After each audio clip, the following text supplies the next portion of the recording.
Welcome back, everyone, to Cinematic Disasters. Last time we talked about Diary When We Became the Long Haul, a god-awful book adaptation, and today we're going to be talking about a prequel to a good book-to-movie adaptation.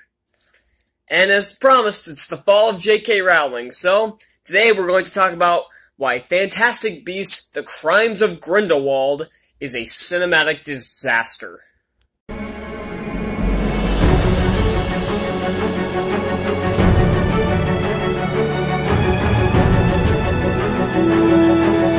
I happen to be a huge fan of the Harry Potter franchise. I've been watching the movies pretty much my entire life, and I don't think there's a single one of them that is bad. There are some that are less than stellar, particularly Order of the Phoenix and Deathly Hallows Part 1, but I don't think any of them are bad. I can watch any of them easily, and I'm in the minority on this one, but I actually really liked the first Fantastic Beasts and Where to Find Them. I thought it was a very charming movie. I liked the pacing of it. I liked the script. I liked the characters. I liked the effects. I liked the creativity to it.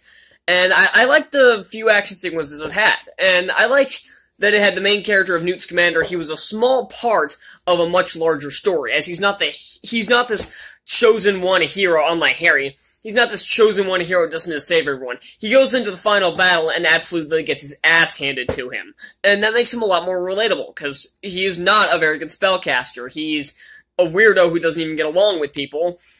And that will come back into play later. He's just a zookeeper, so it makes sense that he's not a great spellcaster, and that he's not going to beat Grindelwald in a fight. The only reason he beats him is because he's distracted with a bunch of other Makusa, the Magical Congress of the United States or something like that. He's busy with them, and he gets him with the swooping evil. So, I like the first Fantastic Beasts movie, and I was really looking forward to this one. And, like I said, I was going to get into the fall of J.K. Rowling, so we're going to talk about her for a bit. And, so, this is arguably not her first failure. Her first failure, in my opinion, is The Cursed Child. And first off, my biggest problem is, it's canon. And it shouldn't be. And I honestly have not read The Cursed Child. I know some members of my family have, and they have told me it's not very good, and I've seen plenty of other reviews say it's bad. And I know it's bad, because I gave up after approximately 7 pages. It was so dumb, I gave up after 7 pages. When I was younger and I hated reading, I still got through a few chapters of Harry Potter before putting it down for a few years before picking it back up in the 5th grade. This one, was when I started getting more into reading. It was actually, I think this was just last year, and I gave up after 7 pages. That shows you how bad it is. And I will sit through shitty movies, but a shitty book, I can't bear to do it. So, and I'm never gonna watch the stage play. Ever. So, yeah, and of course there's her infamous tweets. I don't want to go too far into this. If you want a more in-depth analysis, go watch Cosmonaut Variety Hour's video on Crimes of Grindelwald, because I'm not going to go too far into it here, but she has a habit of making a tweet and retroactively changing the story to make everything more diverse than it already was, or to make it seem like she planned everything out from the beginning and she's truly perfect.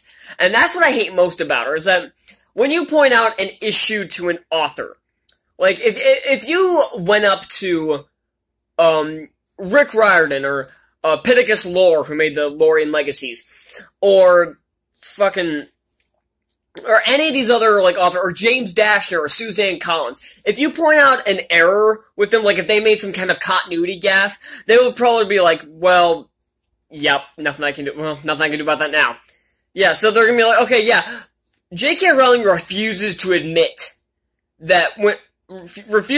when she makes errors. She tries to act like she planned everything out perfectly from the beginning, and that she has no flaws, and that's where I get really pissed off.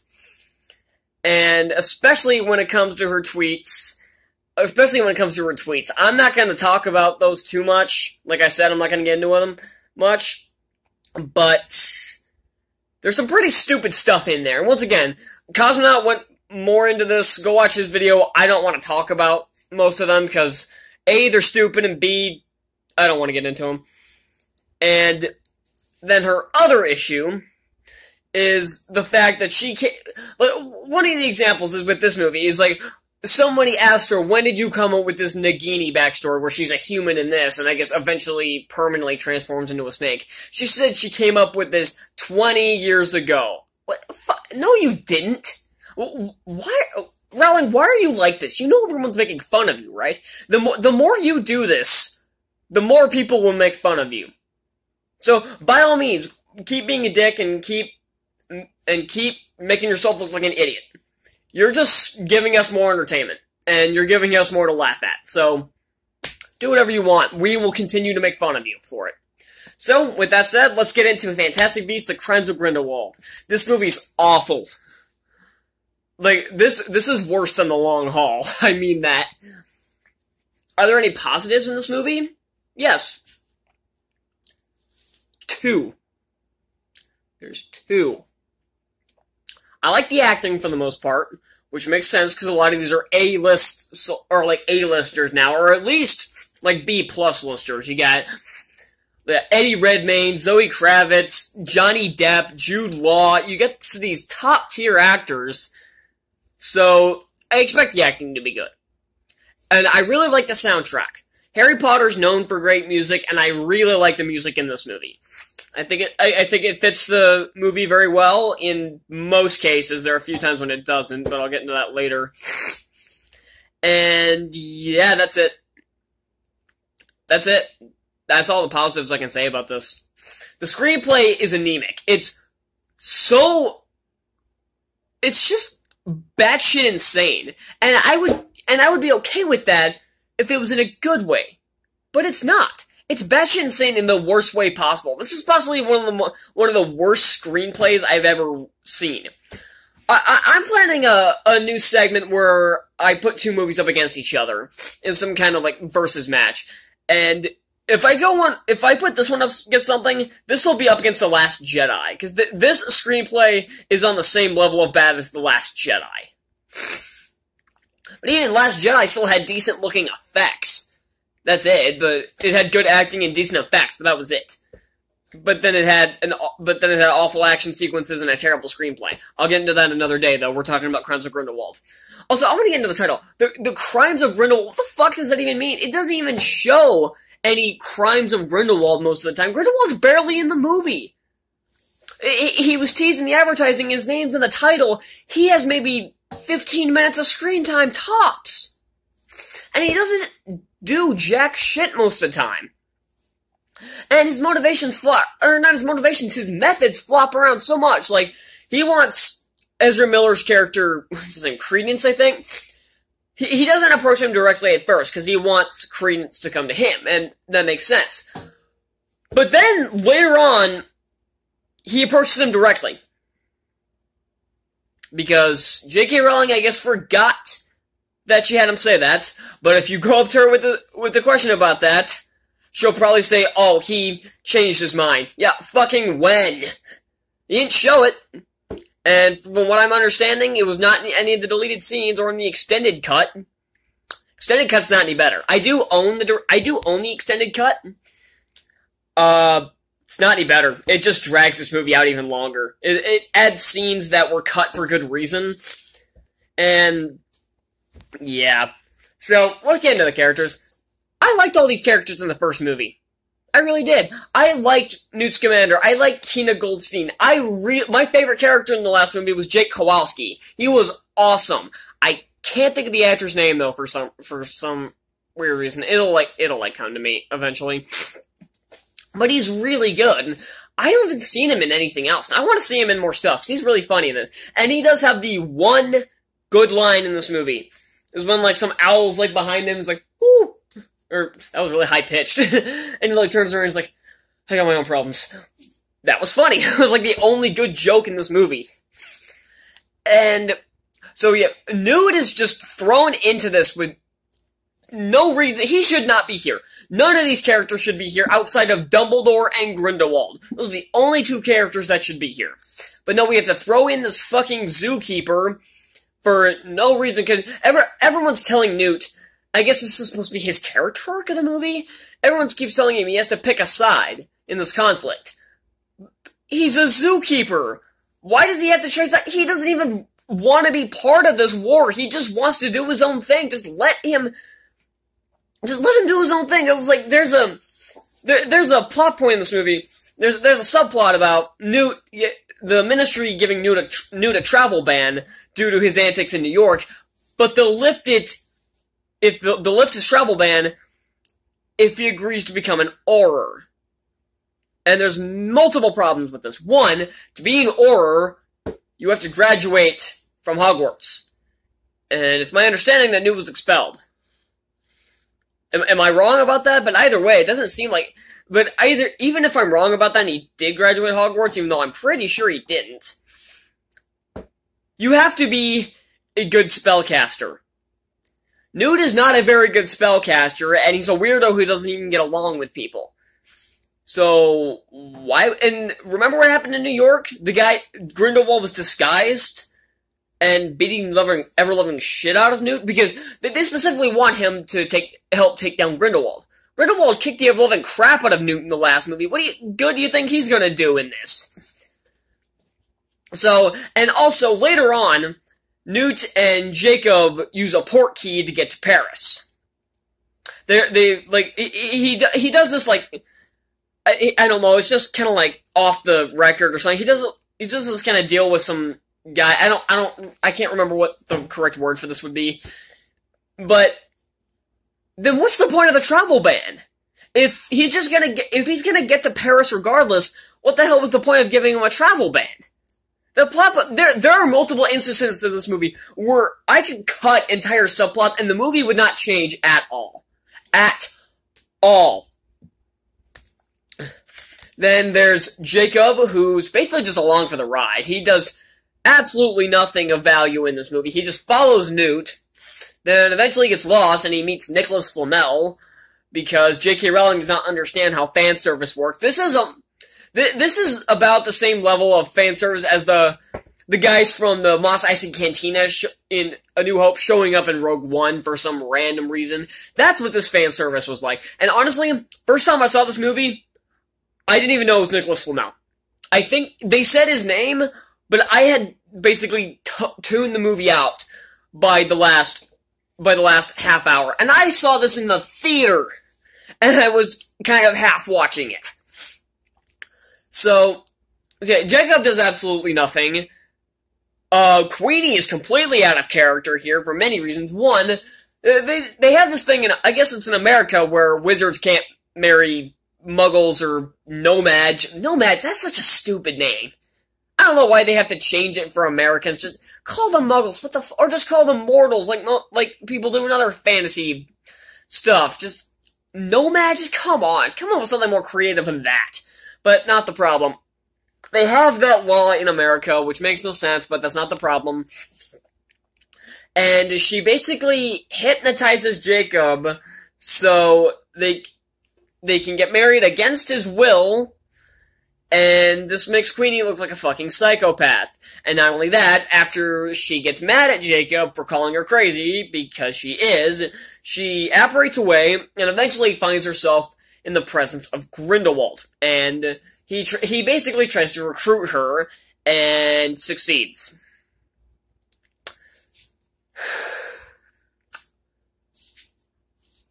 I wouldn't have too big of a problem with Grindelwald, because Grindelwald's a good manipulator. So I wouldn't have a problem with him manipulating one of our characters into agreeing with him. One of the characters. But here's the problem with it being Queenie. She can read minds. Why can't she tell he's lying? Especially at the fucking end where he says he'll stop World War II from happening. Again, you can read minds, and yet you're going along with the psychopathic asshole. The very first thing they show in this Fantastic Beasts franchise, is Grindelwald blowing up a bunch of people, and then the newspapers saying Grindelwald killed again. A bunch of newspapers reporting on Grindelwald's murders. And yet you're gonna agree with this guy? Come on. And Tina is basically pointless. She does absolutely nothing for the majority of the runtime. So I'm not gonna get much into her. Credence is back. He shouldn't be. I know they showed that little sliver of him, like, flying away, but he exploded. They killed him. I thought the entire point of the first movie was that he can't survive, is that he was destined to die. I thought that was the entire point of the first movie. But nope, he's just here, and he doesn't even have the Obscurus problem anymore. Because we can't have anything interesting in this movie, we have to do the bare bone minimum and throw a bunch of other plot points at us. So that's all the returning characters. I'm gonna do a quick speed round here of the new ones, because I've already been talking a while. Dumbledore is pointless in this movie, even though Jude Law does pretty good. Lita Lestrange, kind of pointless also. Newt's brother, pointless. This comma guy who wants to kill Credence. Yeah, he wants to kill Credence, and he's basically the half-brother of Lita Lestrange. And I'm not gonna get, and I'll get into that a little bit later. And, yeah, and then Nagini. Why is she even here? I don't even think she has a line. I swear Nagini doesn't talk, so what the fuck is the point of her even being here? Is that all the new characters? Grindelwald. I already talked about Grindelwald. I think that's it. Yeah, all these characters are just so freaking forgettable. And I wish I could say the same for this movie, but nope, I can't. So, I already talked about the plot, basically, but the problem is there's a ton of different plot lines. There's Newt's story. There's the Grindelwald story, kinda-ish. There's Tina's story. There's Credence's. There's Lita's. There's Comma's. There's Jacob's. There's like 20 different plot lines in this movie, and most of them are pointless. All they do is just pad out the movie's running time or make stuff make even less sense. And I don't know what the hell J.K. Rowling was thinking most of the time. Most of this retcons, especially her twist at the end, they either retcon the first movie, retcon events in this movie, or retcon events in Harry Potter. Which, yeah, you all know which one I'm talking about there, and I'll get to that. So, the plot makes no sense, and there are a ton of different stuff. This is like Spider-Man 3 all over again. Although, honestly, this is better than Spider-Man 3. Spider-Man 3 is atrocious. This is atrocious too, but it's not nearly as it's not as offensive, at least. There's virtually no action in this movie, and the first one I was okay with it, because it had a good script. This one has an awful script, so the lack of action sequences really hurts. It's like Wonder Woman 1984. Yeah, I know I gave that a C+, and it was in the honorable mentions for best, but that movie gets worse the more I think about it. It has a bad script and virtually no action sequences, so it drags this movie down. And the few action sequences it has, like the one at the end, is just dumb. All they do is fight. I saw another review put it was basically a World of Warcraft raid boss. Yeah, that's basically what it is. It's like some kind of elemental blue fire dragon-ish kind of things that they have to take out, and it takes all of 10 seconds. All they do is use a spell and stab their wands into the ground, creating some kind of shield that, that makes the things evaporate, or whatever the fuck it did.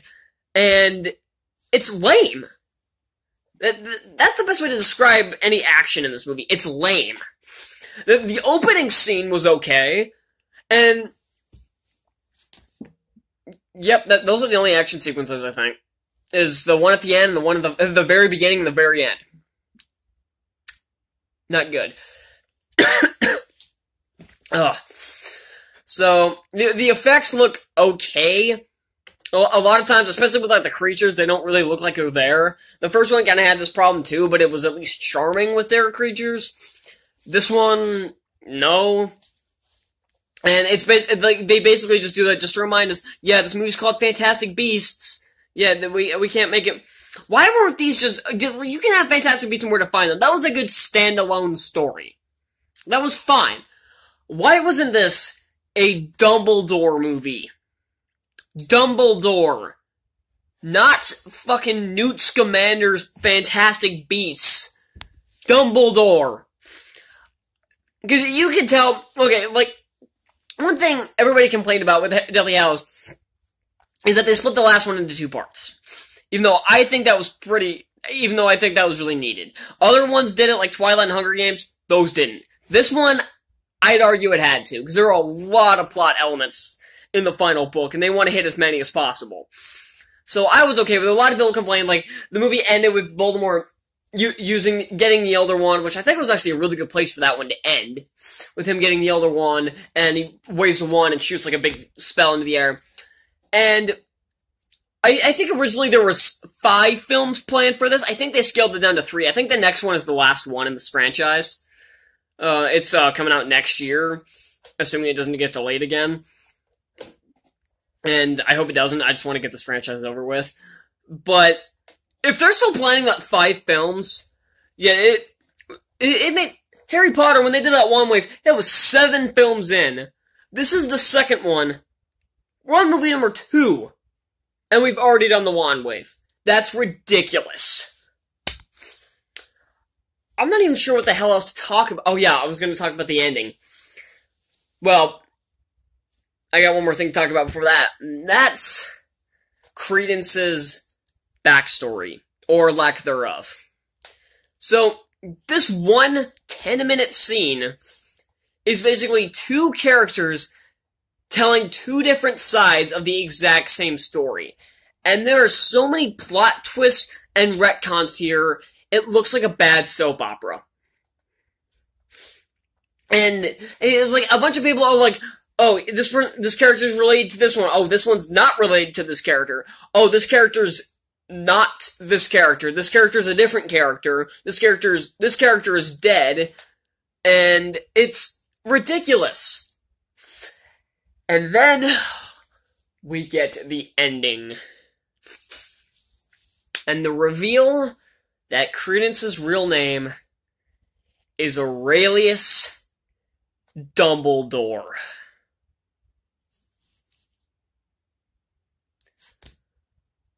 I'm not sure what J.K. Rowling was drinking when she wrote this, but I'm guaranteeing she did it on St. Patrick's Day. Drinking heavily was the joke. I don't know what dumbass thought this would be. Even George Lucas wouldn't pull a twist this bad in like one of his films. Imagine had George Lucas pulled a twist in Revenge of the Sith that I don't even know what. Because it's so bad, I can't even think of a comparison. It's that mind-boggling. Not only is this twist completely out of left field, it doesn't match up with the Harry Potter canon. They never mentioned that they had another brother named Aurelius. It was Albus, Aberforth, and whatever the sister's name was. I don't know. But it was just the 3 of them. So, this is completely ridiculous. And it doesn't match up with the canon. I just tried to make a comparison to another prequel franchise that sucked balls with Revenge of the Sith. That one sucked too, but at least it didn't pull something like this. I can't even think a twist stupid enough to make a comparison here. A lot of people compare her to George Lucas, like, oh, it's a franchise in a world way too big for one person to work on their own. But George Lucas knew how to work with it. Surely J.K. Rowling has no idea what the fuck she's doing. She's gone completely off the rails. So, this movie sucks hard. If you're a Harry Potter fan and you have avoided this movie, keep avoiding it. If you like this movie, I will never understand it. I will never try to understand it, because this movie sucks. It's like the same thing with Last Jedi. If you like it, I don't understand why. So, yeah, alright. I'm done. I can't deal with this. So, yeah, that's Fantastic Beasts: The Crimes of Grindelwald. Next time, we're going to be going to the wonderful world of live-action Nickelodeon. The word wonderful is a bad way to describe that, because it's wrong. So, until then, I'll see y'all next time. Bye.